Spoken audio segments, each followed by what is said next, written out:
Hey guys, tonight we're heading somewhere you probably haven't wandered in your daydreams lately, a wind-bitten Icelandic fishing village in the 14th century. Imagine stepping out of your time machine and into a world where the nearest supermarket is the ocean, the weather can change faster than your phone's battery percentage, and the only Wi-Fi you'll find is the wind whistling between the cliffs. Spoiler, you probably won't survive this for more than a week, but that's fine because like tonight we're here just to drift along in it. So, before you get comfortable, take a moment to like the video and subscribe, but only if you genuinely enjoy what I do here. And while you're here, I'd love to know, where are you listening from and what's your local time right now? Now, dim the lights, maybe turn on a fan for that soft background hum, and let's ease into tonight's journey together. You step off a creaking, clinker-built boat, its hull smelling of tar and seaweed, onto a rocky strip of shoreline that pretends to be a harbor. The air is damp and sharp, the kind of cold that makes you instinctively tuck your chin down and pull your cloak tighter. Salt sticks to your lips, and the wind, steady, insistent, tugs at your hood as if it's testing your resolve. A few seabirds wheel overhead, their cries slicing through the background hush of waves meeting rock. The village is really a scattering of low buildings huddled under grass roofs, each one half buried into the ground for insulation. From a distance, they look like bumps in the earth, like the land itself is trying to protect its people from the wind. A narrow path of trampled turf leads between them, zigzagging toward a slightly larger hall where smoke drifts lazily from a hole in the roof. Somewhere inside, the fire will be crackling, though you'll soon learn it's a smoky, stinging sort of warmth. You notice how few people are out, just a couple of figures in wool tunics and leather boots carrying baskets or hauling nets. One man, beard crusted with frost, gives you a nod that somehow managed to be both polite and entirely unimpressed. You've arrived in a place where survival's more important than small talk, and the sea is the true neighbor everyone listens to. Historically, Iceland in the 14th century was sparsely populated, roughly 50,000 souls across the whole island, and fishing communities like this were vital. The sea was both pantry and highway, though a highway with an unusually high fatality rate. Even in summer, storms could roll in with little warning, and boats without shelter risked being smashed to splinters. Still, the cod runs here were rich, and fish wasn't just food, it was currency. A gust sweeps up the path, rattling the dried fish skins stretched on a rack near one of the huts. The smell is intense, briny, oily, and just shy of rotten. You wrinkle your nose, but to the locals, this is the perfume of survival. You'll later learn that dried fish can last for months, even years, and travelers sometimes gnaw on them like jerky. Historians still argue whether the preference for certain drying methods came from practicality or superstition. Was it better luck to hang the fish by the tail or the head? You'll see both in this village. A boy no older than 12 leads you toward your assigned lodging. He says little, just gestures toward the doorway of a turf-roofed home sunk low into the earth. You duck inside and the air changes instantly, warmer, darker, and full of the mingled scents of smoke, sheep wool, and yesterday's stew. The ceiling is low enough that you have to stoop and you can feel the compacted earth walls pressing close around you. On the packed dirt floor is a scattering of rushes and dried grass, meant to absorb some of the damp. There's a small fire pit in the center with a sooty hole in the roof above it. Around the edges of the room are sleeping platforms covered in sheepskins. Someone's left a carved wooden spoon on one of them, its handle worn smooth from years of use. The boy points to a corner where a lumpy mattress of straw has been laid for you. You drop your bundle there and notice the sound outside. Muffled now, like the whole world has been wrapped in wool. In here, the wind is just a ghost of itself. You realize how far you are from any of the conveniences you take for granted. No glass windows, no locks on the doors, no running water, unless you count the stream out back, which you'll have to break the ice on in the mornings. And, in true medieval Icelandic style, the livestock sleep close by, sometimes even in the same structure, to share body heat. You haven't spotted them yet, but trust me, you'll smell them soon. Later, you step outside again, squinting against the pale, low light. The sun in this part of the world never seems in a hurry. It drags itself just above the horizon and lingers there, as if undecided about whether it's worth climbing any higher. The cold here is not dramatic, it's persistent, like an unpaid debt. It seeps into your bones and waits. The man you saw earlier is mending a net by the shore, his hands moving with steady, unhurried precision. The fibers are rough and slightly damp, smelling faintly of the sea. He glances up and jerks his head toward the horizon. Out there, beyond the line where the gray water meets the gray sky, is where tomorrow will take you. Fishing begins early. You'll be rowing before dawn. For now, you're just another newcomer, trying to find your footing in a place that doesn't soften itself for strangers. The village carries on around you, fires stoked, nets checked, boots dried by the hearth. Somewhere in the distance you hear the slap of water against a hull and the low rumble of voices speaking in a rhythm older than the written word. You pull your cloak tighter and let the wind push at your back, thinking that perhaps, if you keep your head down and your hands busy, you might just make it through the first day. And if not, well, at least you'll have seen the edge of the world. Your new home doesn't creak like the boat did. It settles, sighs, and occasionally lets the wind whistle through a seam in the turf roof, like it's breathing in its sleep. Inside, the warmth is relative. You're not shivering, but your breath still curls in faint clouds when you exhale. The walls are made from stacked layers of sod, their root systems still tangled together, holding the structure like nature's rebar. Between the blocks of turf, there's a smell of damp earth mixed with the smoke that has seeped into everything. Your clothes, your hair, even the straw in your bedding. If you've ever wondered what rustic actually means, well, this is it. The sleeping platform they've given you is pressed right against the wall. It's just a wooden frame filled with straw, covered by a couple of stiff sheepskins. When you sit, it crackles faintly. You have the sudden modern thought that you'd like a pillow, and then the medieval thought that you'll settle for not sharing this space with a chicken. You're not entirely sure yet whether you are sharing it with one. In the center of the room, the fire pit burns low. Its stones are smooth and blackened, and the smoke threads upward toward the smoke hole. Though half of it changes its mind halfway and decides to curl back down, turning your eyes glassy. You blink through it, realizing that here, cozy often comes with a side of lung irritation. Historically, turf houses like this were genius adaptations to Iceland's lack of big forests. There simply wasn't enough timber to build the way mainland Europeans did, so people here used what they had: earth, stone, driftwood. Some turf houses lasted for generations, repaired and reshaped over centuries. Historians still argue whether the style was purely a necessity or whether there was an aesthetic tradition at play. Was there a look to an Icelandic home, or was it all about whatever worked against the wind? Your neighbors are close, literally. The hamlet's houses are set shoulder to shoulder, partly for shelter and partly because walking farther in the cold wastes energy. From your doorway, you can see into the entryway of the next house over, where a woman is pounding something with a wooden pestle. It smells faintly sweet and oily, maybe crushed seeds or dried berries. You duck back inside as the wind picks up, rattling the fish racks again.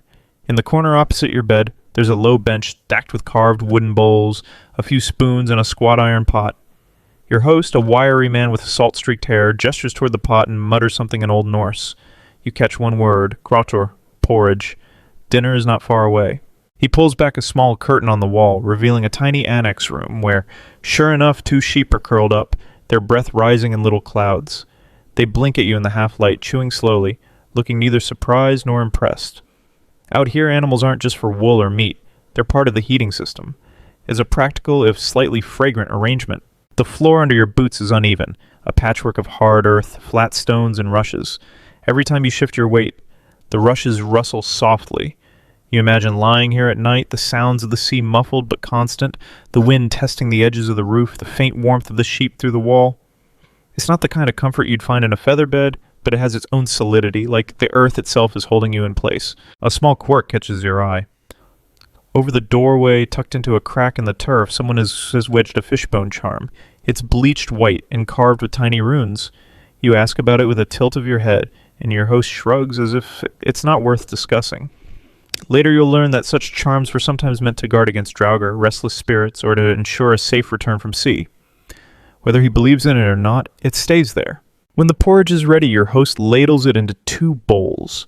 It's thick, slightly lumpy, and steaming, barley perhaps, with a drizzle of something salty. You take your first bite and feel the warmth spread slowly from your mouth to your chest. It's not exciting food, but it's the edible equivalent of someone tucking a blanket around your shoulders. You eat in companionable quiet. That's the unspoken rhythm here. Work, eat, sleep, repeat. Conversation is sparse, save for when there's something worth saying. Out the small doorway, you can just see the edge of the horizon beginning to darken. Evening comes early in this season, almost as if the sun has decided it's not worth the effort to hang around. After the bowls are rinsed, just a quick swish in a basin of cold water, you stretch out on the straw mattress. Your cloak doubles as a blanket, and you tuck your hands under it to keep them warm. Somewhere beyond the wall, you hear the muffled bleat of a sheep, and farther off, the slow roll of the tide. As your eyes adjust to the dimness, you notice the low flicker of the embers in the fire pit, the shadows shifting across the ceiling beams. You think about the fact that the same type of home has sheltered generations here, each winter testing the walls, each spring repairing what the wind has torn loose. You close your eyes, knowing that tomorrow you'll be waking well before the light, ready to step into the part of village life that it truly matters, the sea. You wake before the sun, though before the sun here isn't hard. It rises late and grudgingly, like a student who's hit the snooze button 3 times. The fire pit has gone cold, and the air in the turf house feels crisp enough that you can see your breath in faint puffs. Somewhere beyond the wall, one of the sheep sneezes. You take that as your cue to get moving. Your host is already up, pulling on heavy wool layers over a linen tunic. He hands you a pair of mittens so thick they could double as oven gloves and a hooded cloak that smells faintly of lanolin. Outside, the wind greets you with its usual enthusiasm, strong enough to push at your chest, carrying in the briny tang of the sea. The harbor, if you can call a half-moon of rocky shoreline a harbor, is alive with quiet, purposeful movement. A handful of fishermen are loading boats with coiled rope, wooden buckets, and bundles of bait wrapped in cloth. The boats themselves are clinker-built, their overlapping planks tarred to keep out the water.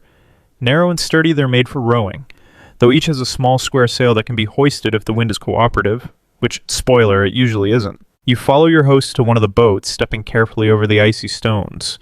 Your boots crunch and slip, and you quickly learn that balance here is as important as strength.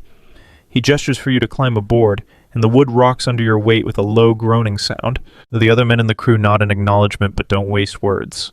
In this part of the world, morning chatter is for landfolk. At sea, energy is conserved for rowing, hauling, and keeping your fingers from freezing solid. Someone passes you a short-handled oar. It's heavier than you expect, the grip smooth from years of use. Historically, fishing was the backbone of Iceland's medieval economy, particularly cod, which could be dried and traded far beyond the island. There were no fancy harbors or motorized vessels. It was all muscle, skill, and luck. Historians still argue whether these early crews risked deeper waters regularly or kept mostly to coastal fishing, wary of losing sight of land. Today, you're staying close enough that the dark line of the cliffs remains in view, though already they seem smaller, as if the island is gently pushing you away. The rowing begins in slow unison. The oars dip, bite, and lift, sending up little sprays that instantly chill your finger. Your breath forms clouds with each exhale. The rhythm settles into your bones. A forward lean, a pull, the creak of the oarlocks. No one needs to shout. The sea has its own metronome. Above, the sky is still a faded steel gray, with only the faintest blush where the sun will eventually show. The gulls are already awake, gliding low over the water in greedy loops. Every so often, one lets out a cry sharp enough to make you glance over your shoulder, half expecting it to dive for your head. Your host sits in the stern, scanning the water. He's looking for subtle signs, the way the waves ripple against an unseen current, the dart of a shadow beneath the surface. He nods once, and the crew adjusts course. It's not just the cold that's working against you, it's the sea itself. The swells are gentle today, but even a small shift can make the boat roll enough to unsettle your stomach. You keep your eyes on the horizon, pretending you're doing it for navigational purposes and not because you'd rather avoid embarrassing yourself in front of these men. About halfway to the fishing grounds, the wind carries the smell of the bait, a mix of herring and something sharper, almost sour. You realize that in a few minutes you'll be up to your elbows in it. You try to focus on the way the water looks instead, dark, almost black, with occasional streaks of silver where a fish darts near the surface. One of the older crew members leans over and dips a hand into the sea, pulling it out immediately and shaking it. Cold enough to bite, he mutters in a voice rough as driftwood. He grins at you as if daring you to disagree. By now, the cliffs are a faded silhouette behind you, and the world is reduced to 3 colors: the gray of the sky, the darker gray of the sea, and the muted brown of the boat. Somewhere ahead, the first pale fingers of sunrise are reaching out, turning the edges of the clouds a soft rose gold. It's not dramatic, but in this stark world, even small beauty feels amplified. The rowing slows, the boat drifts, the air seems to shift from movement to stillness, and even the gulls hang back as if sensing the change in the purpose. This is the moment before work becomes labor, the brief, weightless pause where anything might happen. You grip the edge of the boat, feeling the salt rough on the wood. Tomorrow you might be sore, you might be soaked, you might even be unlucky. But right now, in this fragile morning light, you're just part of a small, determined crew, somewhere between the safety of the shore and the uncertainty of the deep. The stillness breaks with the sound of rope being dragged across the boat's planks. A coil is passed to you, heavy in your hands, its fibers stiff with old salt. Your host points toward a wooden box at your feet, where frozen herring gleam in the dim light, their bodies stiff as sticks. These will be your bait. You reach in and picks one up. The fish is so cold it burns your fingertips, and the scales catch the light in a dull, metallic way, like a coin that's been buried too long. Using a small knife, you cut it into thick chunks, the blade crunching through bone. The smell blossoms into the air immediately, sharp and oily, enough to make your eyes water. One by one, you skewer the bait onto iron hooks that have been hammered into shape by the village smith. They're long, wicked things, and you try not to imagine what would happen if one caught in your skin instead of a fish. Historically, such hooks were prized possessions, often handed down or repaired again and again. Metal was too scarce to waste. Historians still argue whether fishermen here favored larger hooks for cod exclusively, or whether they sometimes used smaller ones to ensure variety in their catch. Your fingers quickly go numb despite the mittens, which you've had to take off for the finer work. Each knot in the line is stiff, resisting your clumsy attempts to pull it tight. Beside you, one of the older men moves with practiced speed. Bait, knot, drop into the water, all in a single flowing motion. He doesn't look at his hands. He doesn't need to. The first line goes over the side, sinking slowly into the black water.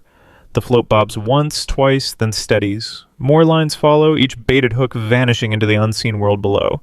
You imagine them swaying in the cold currents, little morsels offered to whatever swims here. A gull swoops low, hoping to steal a piece of herring before it disappears. You wave it off, and it wheels away with an offended cry, circling overhead in case you change your mind. Out here, you're not the only one fishing. The boat rocks gently as you work. The sound of hooks hitting the water becomes a rhythm, punctuated by the creak of wood and the occasional grunt of effort. You feel the muscles in your forearms tighten with each knot, the cold gnawing at your fingertips until they no longer quite belong to you. Then there's the waiting. It's not passive. You're constantly glancing at the floats, adjusting the lines, feeling for the faintest tug that might mean life on the other end. But it's slow, deliberate work. The sea doesn't care if you're eager. It moves on its own time. A light drizzle begins, more a suggestion of rain than a commitment. The drops beat on your cloak, roll down, and fall into the water without a ripple. The horizon remains a soft smear of gray, though the sun has now lifted just enough to hint at its presence behind the clouds. Beside you, your host takes a small leather pouch from his belt and shakes something into his palm. It's dried seaweed, brittle and dark. He chews it absently, eyes still fixed on the floats. When he notices your glance, he offers a piece. You try it. It tastes like the ocean condensed into a single bite, salty and faintly smoky. He grins as if to say, "Now you're one of us." Time stretches. The wind changes direction slightly, brushing your cheek from the opposite side. You're aware of the water below, the endless column of cold that could swallow anything dropped into it. Somewhere in that darkness, a fish may already be nosing the bait, testing it, deciding whether to bite. One of the lines jerks just once. Everyone's head turns at the same time. The man closest to it leans over, grips the rope, and begins to pull hand over hand, smooth but firm. The rest of you keep working. There's no celebration yet, no rush. Out here, patience is currency. Another gull swoops low, close enough that you feel the rush of air from its wings. You mutter something unkind under your breath, which earns you a faint smirk from the man hauling the line. The gull doesn't care. More lines are set, more bait disappears into the deep. Your hands ache now, the cold finding its way into your bones despite every layer you're wearing. You flex your fingers and keep going, because that's what everyone else is doing. And here the last thing you want is to be the one who slows the work. Above you, the sky is still withholding its color, and the day hasn't quite decided whether it will be kind or cruel. But the hooks are down, the lines are set, and the boat sways like it's breathing along with the tide. Whatever comes next, you're ready to meet it. The bait is gone from your hands now, vanishing into the cold, unseen world below, and all that's left is the waiting. Not the impatient, clock-watching kind of waiting you know from modern life. Here, it's a still, stretched-out sort of patience that feels almost like another form of work. You lean slightly forward, elbows on your knees, eyes flicking between the floats on the water and the shifting tone of the waves. The boat drifts in the gentle swell, its movement slow and lulling. Every rise lifts you just enough to see the faint blur of the coastline in the distance. Every fall hides it again behind the soft shoulders of the waves. The creak of the oarlocks and the occasional slap of water against the hull are the only sounds, apart from the gulls still orbiting like hopeful thieves. There's a smell to the stillness, not just salt and fish, but something colder, metallic, as if the air itself has been steeped in ice. Your breath feels heavier in your lungs here. The others seem entirely at home in it, eyes half closed, hands ready but relaxed. You try to mirror them, though your mind still flits between thoughts. How long before a bite? What if there isn't one? Will I be able to tell if it happens? Historically, medieval Icelandic fishermen could spend hours in this exact position, sometimes an entire day, before deciding the fish weren't biting and rowing to another spot. And here's the quirky part. Some fishing crews swore by singing softly to invite the fish closer, believing the low vibrations in the water might make them curious. Historians still argue whether this was just a superstition or whether there's an ounce of truth hidden in the tradition. You glance at your crew, but they're silent for now, letting the sea speak first. A small ripple disturbs the surface near one of the floats. Not the sharp dip of a bite, but something alive just beneath. You hold your breath without realizing it, waiting for it to return. The sea answers only with a sighing wave. Your fingers are stiff, but you can still feel the faint tug of the line in your hands.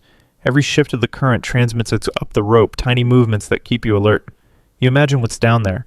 Sleek cod, silver-sided herring, maybe something stranger, a shadow that brushes the bait but never commits. One of the older men produces a bone needle and begins mending a small tear in his mitten right there in the boat, rocking gently with the swell. It's a reminder that time here isn't wasted just because it's quiet. You keep your hands busy whenever you can. The gulls grow restless, one of them letting out a cry that's almost comically dramatic, as if narrating its own hunger.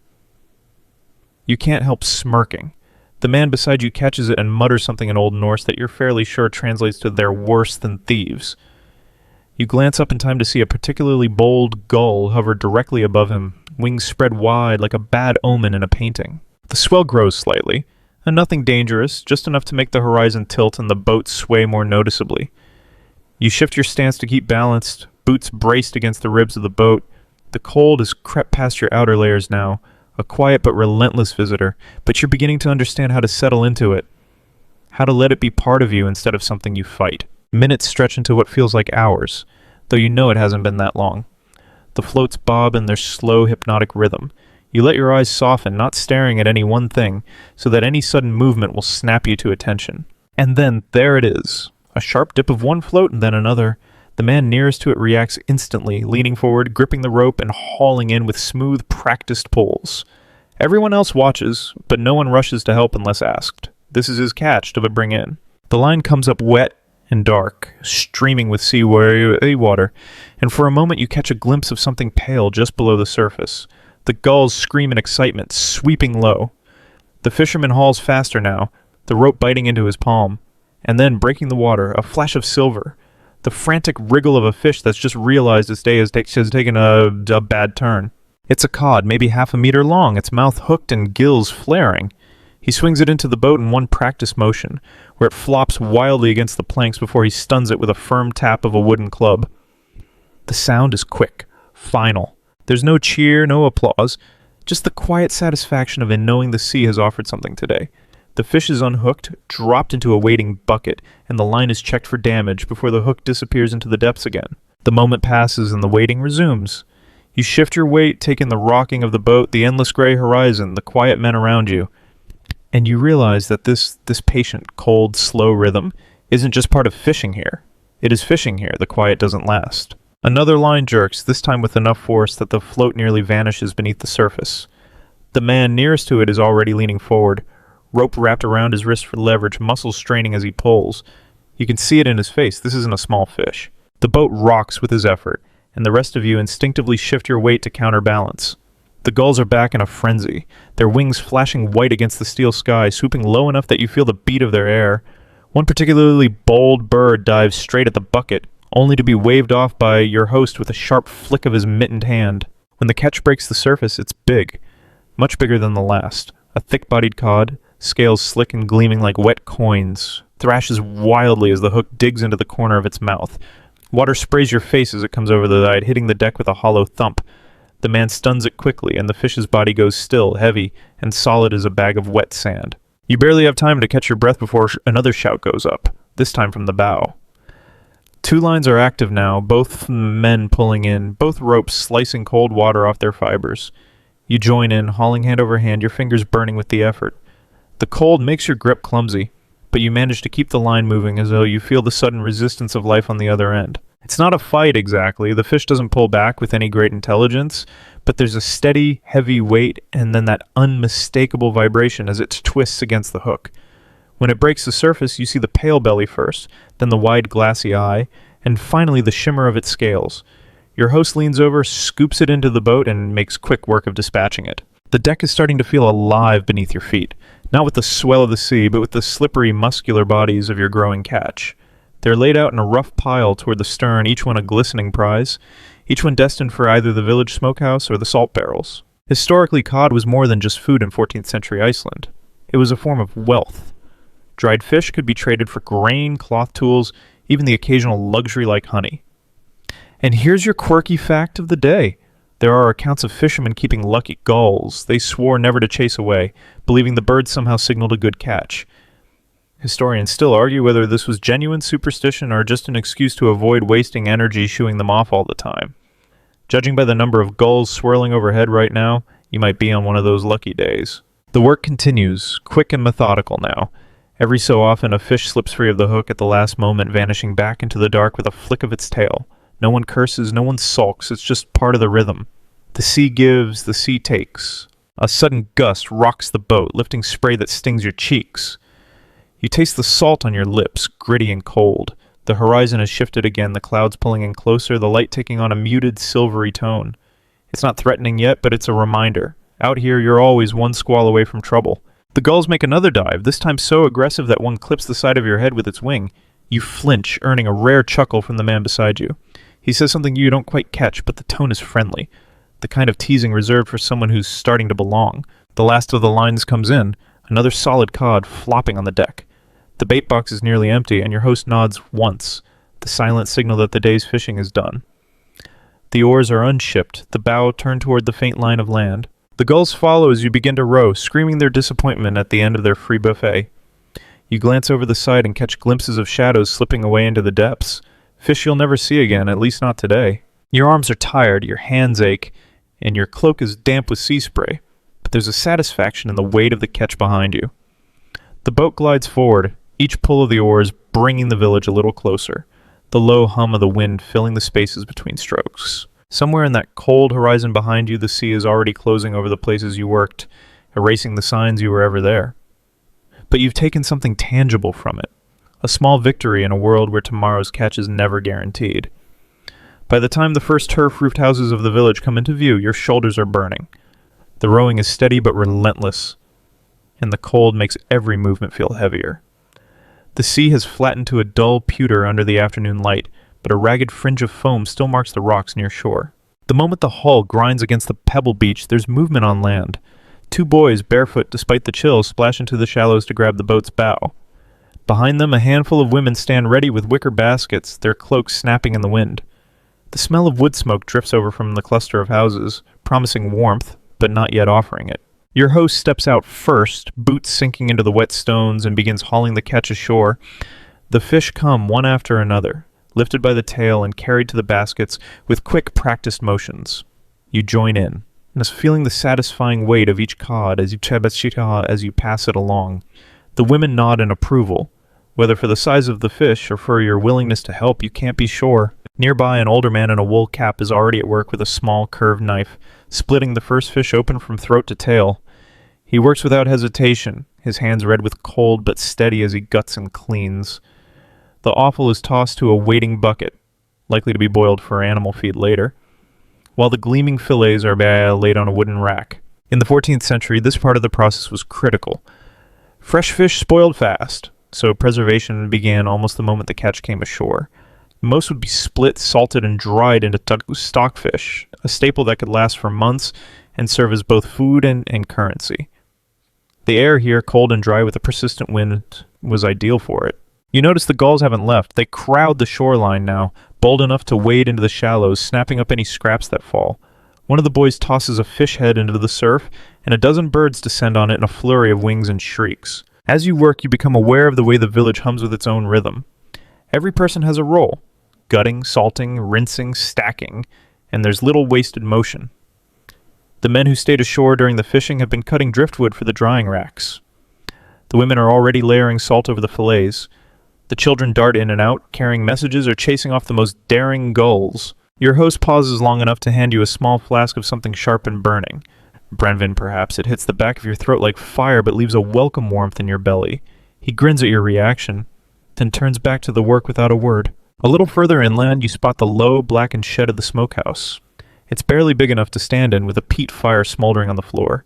Inside, thick ropes hang from the rafters, ready to hold fish over the smoke for days at a time. This method wasn't as common as wind drying, but it was prized for the richer flavor and the way the smoke kept insects away. One of the women calls something in Icelandic, short, sharp, and decisive. It takes you a second to realize she's telling you to move. A fresh load of fish is coming down from the boat, and you're in the way. You step aside, narrowly avoiding a splash from a bucket of seawater used to rinse the fillets. For a moment you simply watch. The pile of fish you helped catch is slowly transforming, scaled, cleaned, salted, into the preserved food that will feed this community through the lean months. It's not glamorous, and it's certainly not quiet, but there's a deep, unshakable sense of purpose in it. By the time the last fish is processed, the sun has slipped low, washing the horizon in a thin band of orange.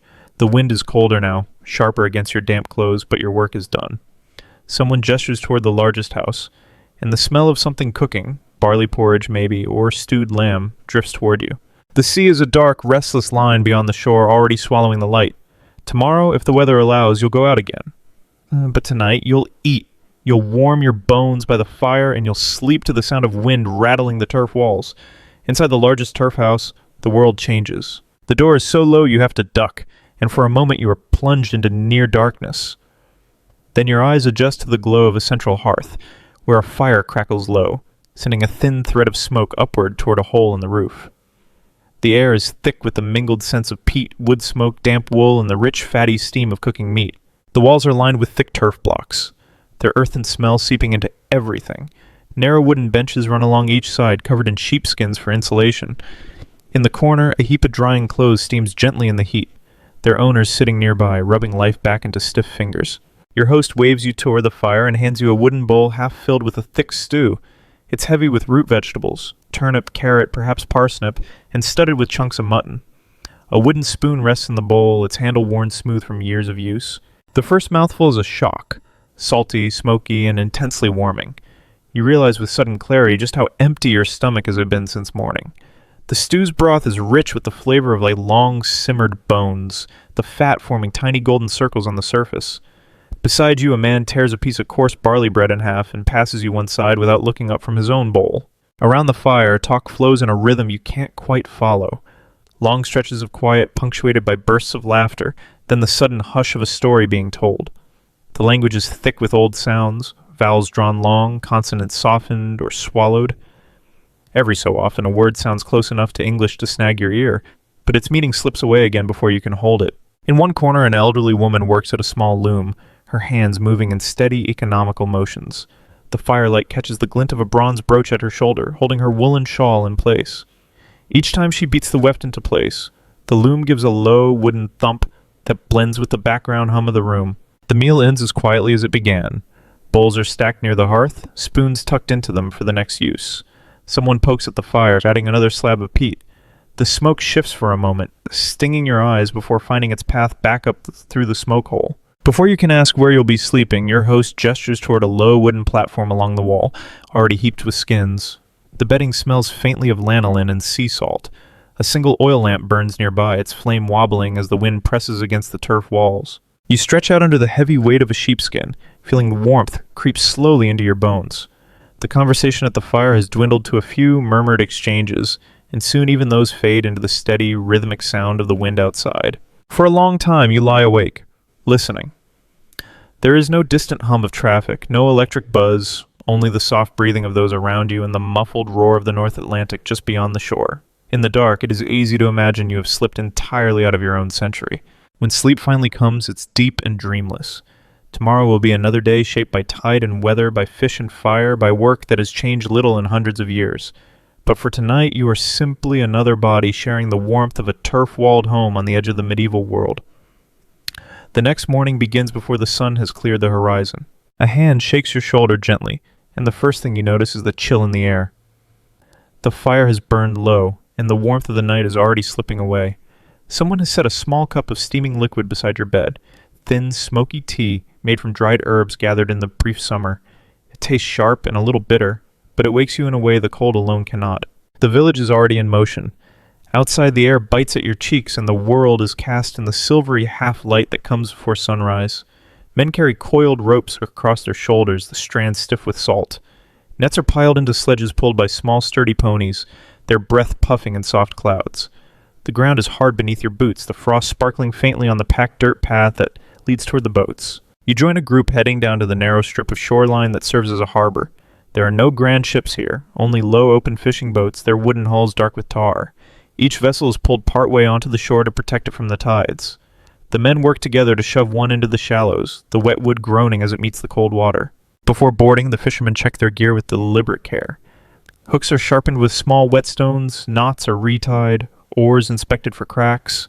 Everything here is meant to endure. Not because it is built perfectly, but because repairs are constant and expected. You take your place in the boat, the worn wood of the bench creaking slightly under your weight. The launch is simple. A coordinated heave, a shove, and the push of the tide carries you out. Oars dip into the water in unison, each pull steady and unhurried. You can feel the rhythm of the rowers travel through the hull, a deep vibration that passes into your feet. The village begins to shrink behind you, the turf roofs blending into the dark land until only the smoke from a few chimneys marks where it stands. The sea is calm, but in a way that feels watchful, as if it is holding its breath. The water is dark and cold, its surface broken only by the occasional ripple of a fish or the white flash of a gull's wings. Somewhere to your right, another boat moves in the same direction, its occupants small silhouettes against the pale line of the sky. You notice that no one speaks much once the rowing begins. The silence is not heavy, but it is purposeful, conserving energy, saving words for what matters.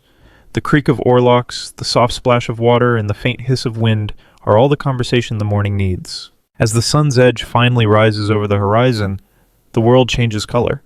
The gray sea takes on a faint blue-green hue, and the faces of the men around you are warmed by the first light of day. Somewhere in the distance, the seal's head breaks the surface, watching the boat for a moment before slipping away without a sound. Your captain points to a spot on the open water where the surface shifts strangely, as if something moves beneath. The oars slow and the boat drifts.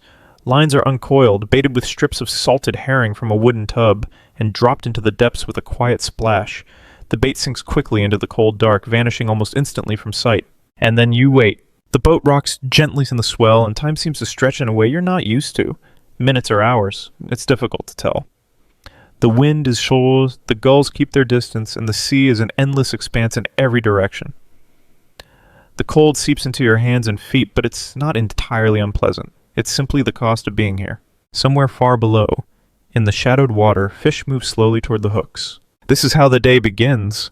The first tug is faint, almost easy to miss. It travels up the line like a quiet thought, a small resistance against the pull of your hand.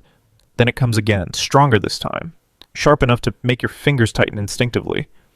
Across the boat, another fisherman gives a low nod. He feels it too.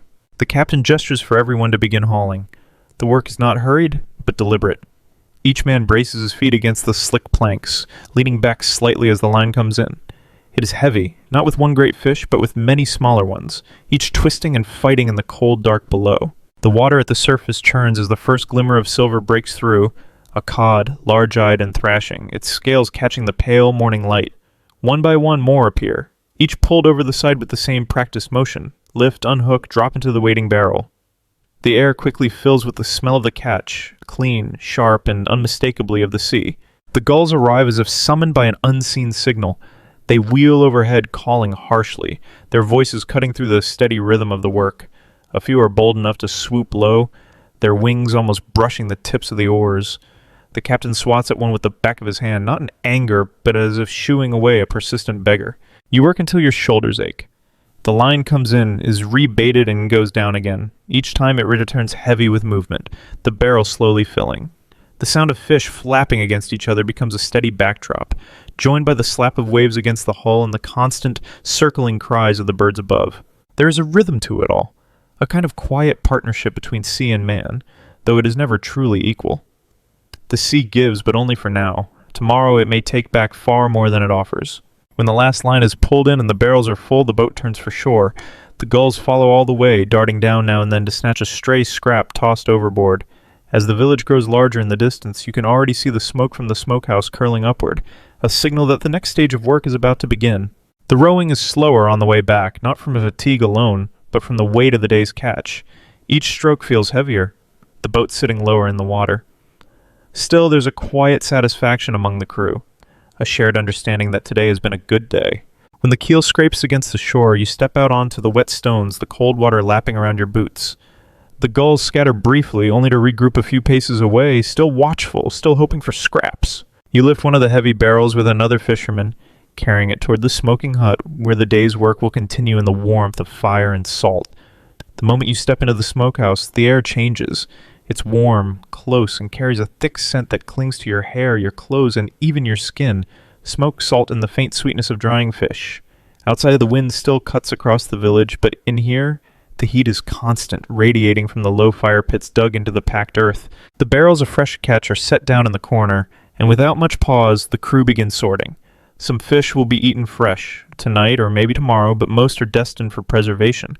In the 14th century, after all, there's no ice house, no electricity, and certainly no freezer. If you want fish in winter, you make it last, and that means salting, drying, and smoking until the flesh can withstand months of storage and travel. You take up the knife, its handle polished from years of use, and begin gutting the cod. The motion is automatic. Slice cleanly from the belly to the gills, remove the innards, rinse with a splash of cold seawater from the bucket at your feet. The table beneath you is slick with brine, but your hands are already numb from the morning's chill, so you barely feel it. The salt is brought in by the handful from a wooden chest. It's coarse, uneven, flecked with bits of mineral, and worth more than its weight in silver here in Iceland. Every grain has likely been traded across hundreds of miles, perhaps from the warm, shallow bays of the continent. You rub it generously into the flesh of the fish, working it into every crease and cavity. It burns faintly on the cuts on your knuckles, but you keep going.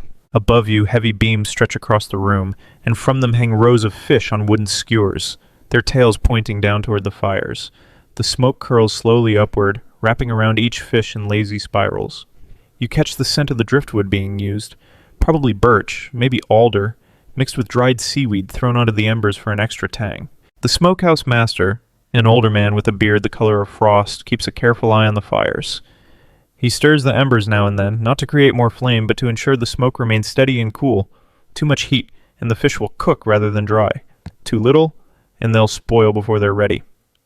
Historians still argue whether medieval Icelanders preferred a lighter, quicker smoking or a long, slow cure, but standing here in the haze, you suspect the answer depended entirely on the weather and the patience of the smoker. You work for hours, the tasks blurring together, gutting, salting, hanging. Every so often someone ducks outside to fetch more driftwood or stretch their legs in the fresh air, but the rhythm always pulls them back. There's a moment when you pause and glance around the dim, smoky room. The fish sway slightly in the draft from the door, their skins glistening faintly in the firelight. Outside, the village might be loud with gulls and clattering carts, but in here the world is narrowed to the slow, deliberate craft of turning today's catch into tomorrow's survival. And yet there's a comfort to it. The knowledge that this skill has been passed down unchanged for generations. Somewhere, centuries later, someone will still be doing almost exactly what you're doing now, though perhaps with better knives and fewer smoke stains on their clothes. By the time the last fish is hung, the daylight outside has already begun to dim. You wipe your hands on your tunic, which doesn't help much, and step back into the wind. The smoke clings to you like an old friend, and you know you'll carry its scent all the way home. The air outside bites after the close warmth of the smokehouse, and your lungs drink it in greedily. Evening is creeping in, and the wind has taken on that sharpness that warns of frost before morning. Across the village, little plumes of smoke rise from turf-roofed houses, each one a beacon that the day's work is winding down. Tonight isn't just any evening, it's a gathering night. Once or twice a month, especially in the darker half of the year, neighbors meet to share news, swap goods, and most importantly, tell stories. In a place where winter can lock you in for weeks, stories are a currency as valuable as salt or wool. You follow the sound of voices toward a longhouse near the center of the hamlet. Its doorway is low, forcing you to duck as you step inside. The smell hits first. Peat smoke, lamb stew thickened with barley, and the faint tang of dried fish softening in a clay pot over the fire.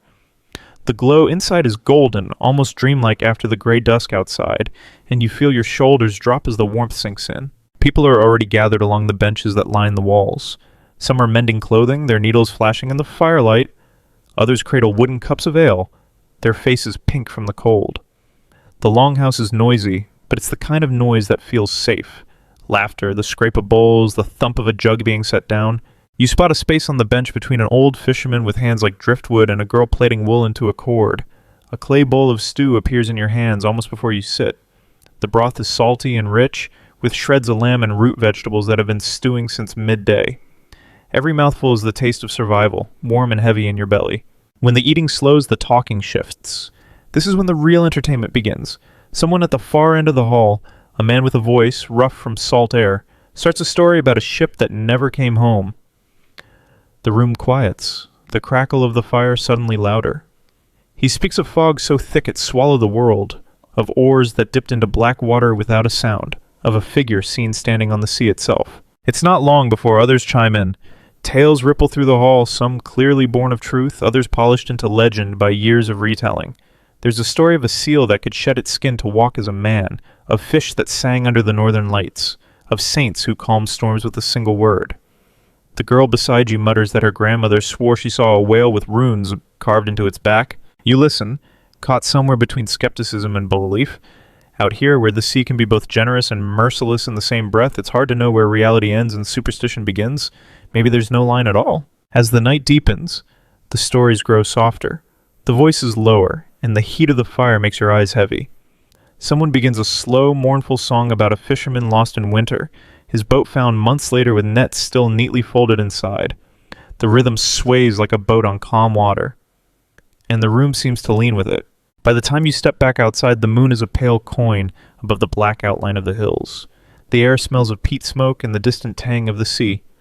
Your footsteps crunch in the frost forming on the path home, and for a moment you carry the weight of every story you've just heard, like extra layers against the cold. Spring does not arrive here in a single triumphant rush. It creeps in like a wary stranger, testing the door before it steps inside. Some mornings you wake to find the sea rimmed with ice, as stubborn as stone, the wind still slicing like a sharpened blade.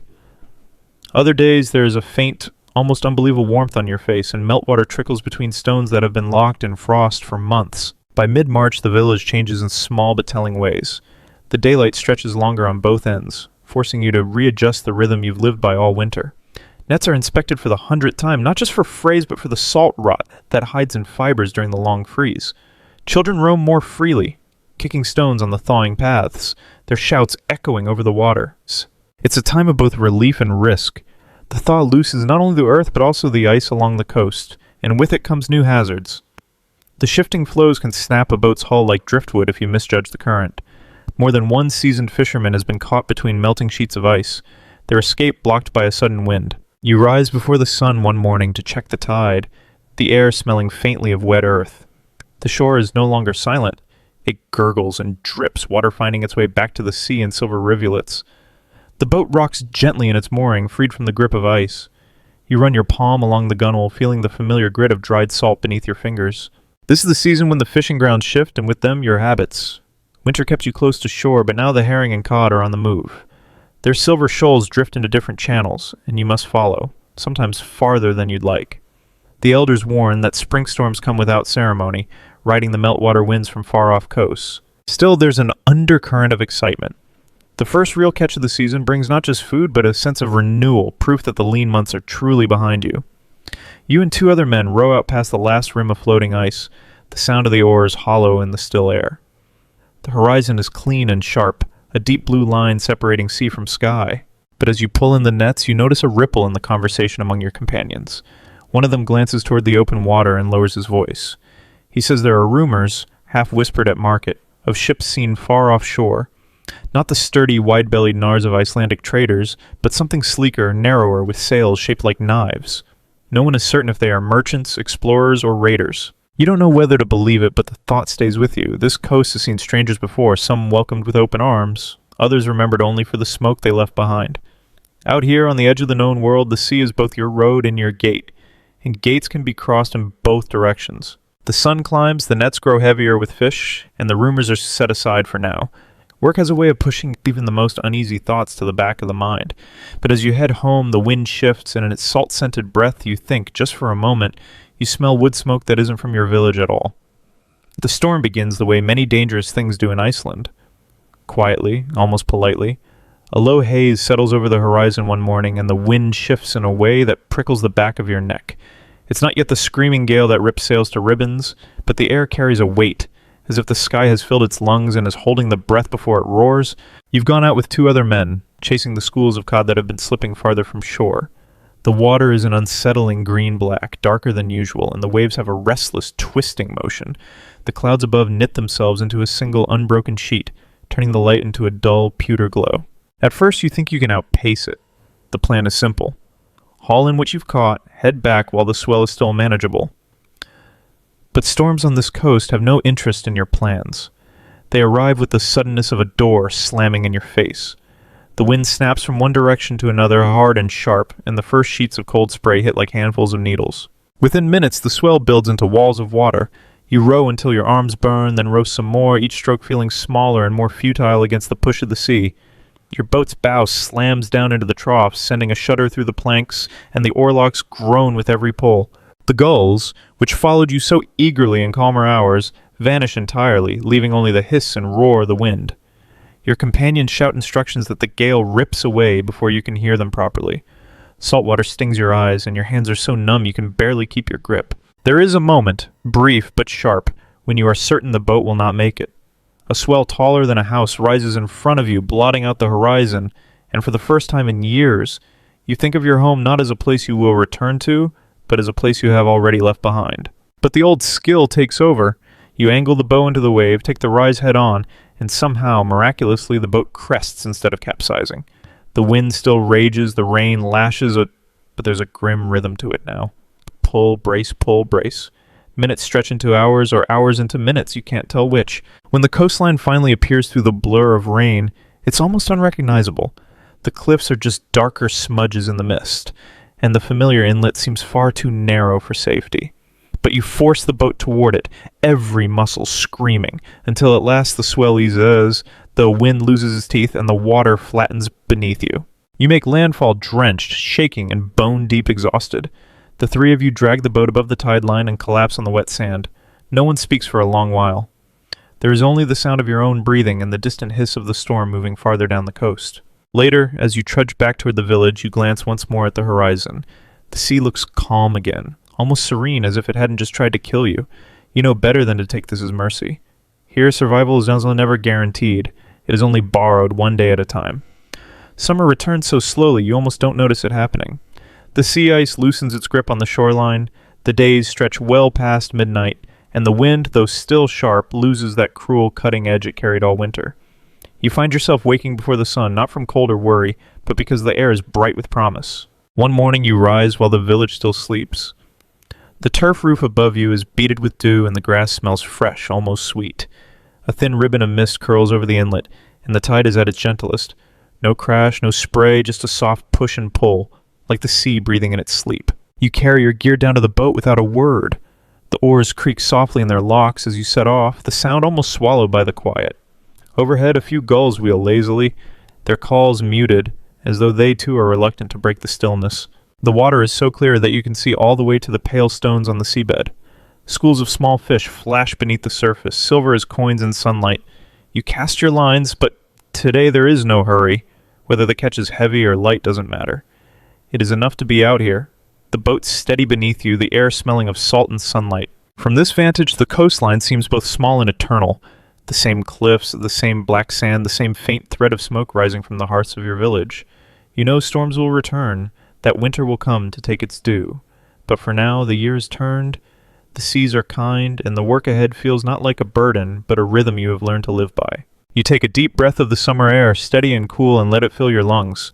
For the first time in many months, you are certain of this much. You have made it through.